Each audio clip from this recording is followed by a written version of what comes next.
Why you keep stopping right before the breakthrough. I want to tell you about a client of mine who lost 72 pounds. They started at 250. Their goal was 170. And they made it all the way down to 178. 8 pounds away from changing their life forever. And then they stopped. When I saw them a year later, they were back at 250. And here's the thing. That's not a discipline story. That's not a motivation story. That's a paradigm story. In the next few minutes, I'm going to show you exactly what happens right before people quit and why it has nothing to do with circumstances, conditions, or willpower. Because if you've ever been right there, right on the edge of something real, and found yourself pulling back, this video is going to explain something that nobody ever told you. If you're new here, my name is Jose Rojas, former professional racquetball player, Pan American gold medalist, Proctor Gallagher consultant, and founder of True Thought Movement. Before I got into mindset coaching, I ran a fitness boot camp, and I noticed something that changed the way I see human behavior forever. Here's what I noticed training clients. The people who were closest to their goal, the ones making real progress, real visible change, those were the people who were most likely to quit. Not the beginners, not the people still figuring it out, the ones who were almost there. And for a long time, I couldn't explain it until I understood what was actually happening. Here's what it feels like right before you quit something. It starts feeling uncomfortable, like this anxiousness in your body that won't go away. And in your head, there's worry,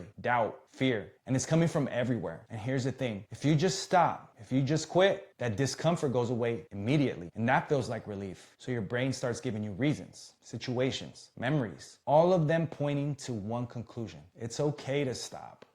Back to my client. They started at 250 pounds. Goal was 170, and they made it all the way down to 178. 72 pounds gone, 8 pounds left. And I remember telling them, right when you're about to reach your goal, that's when your old programming is going to rise up. It's going to start giving you reasons to doubt. It's going to make you see things in a way that benefits stopping, not changing. And that's exactly what happened. We stopped seeing eye to eye. The ideas I was giving him weren't landing anymore because his old self-image had gotten so loud, so strong that it started drowning everything else out. And one day, they just stopped coming. When I saw them a year later, they were back at 250 because their self-image was programmed to live at 250. And when it came time to make the biggest change of all, the one that would have been permanent, their programming said no and pulled them right back. Here's what was actually going on. Their old programming, their self-image, rose up from their subconscious all the way up to their conscious mind. And it started making them think in a negative way toward their goal and a positive way toward going back to the comfort zone. That's not weakness. That's not a lack of discipline. That is a paradigm doing exactly what it was built to do. Keep you where it knows you. And here's the thing. No matter how much I try to explain this to them, at the time, programming doesn't change from one conversation. It changes through repetition over time. Not everybody's willing to hear the same information, this information, over time. And that's why people stay stuck, or they make huge progress and then get pulled right back because their comfort zone is wherever their self-image is. And you know what people say right before they quit? They blame their circumstances. I don't have time. Something happened at work. There's a money issue right now. Life got busy. And you know what? It sounds completely reasonable, but here's the thing, the most common one I hear, and this one is sneaky. It's, I'll figure it out on my own from here. I already learned a lot, I can take it from here. And what they don't realize is that they haven't fully changed the program yet. The accountability is gone, the support is gone, and the blind spots are still there because it's impossible to see your own blind spots. That's why they're called blind spots. It sounds reasonable, but at the end of the day, it's fear.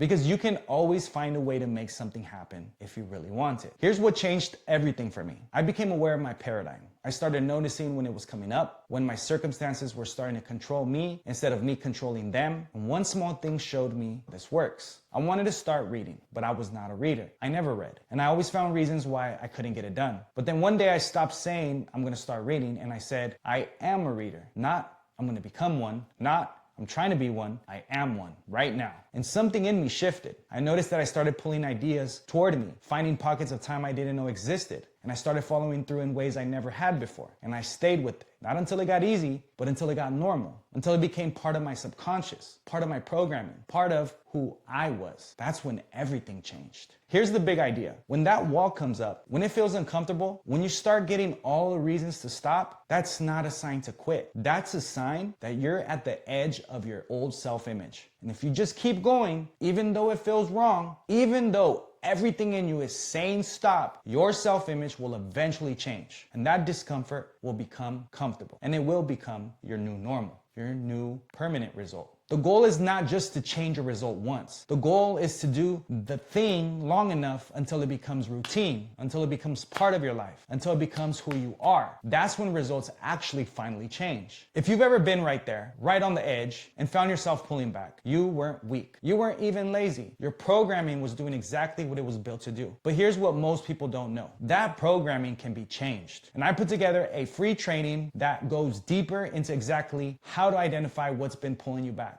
and what it actually takes to change it at the root. The link's in my bio and in the description below. Watch it all the way through. And if something clicks, if you're ready to stop pulling back and actually change the program, you can book a free call at the end of the video with me directly. The link to book a call is on the training page. No pressure, no pitch, just a real conversation about what's actually keeping you stuck and what it would take to change it. Until next time, keep going, even when it's uncomfortable, especially when it's uncomfortable. I'm Jose Rojas, this is True Thought Movement, and I'll see you on the next one. Take care.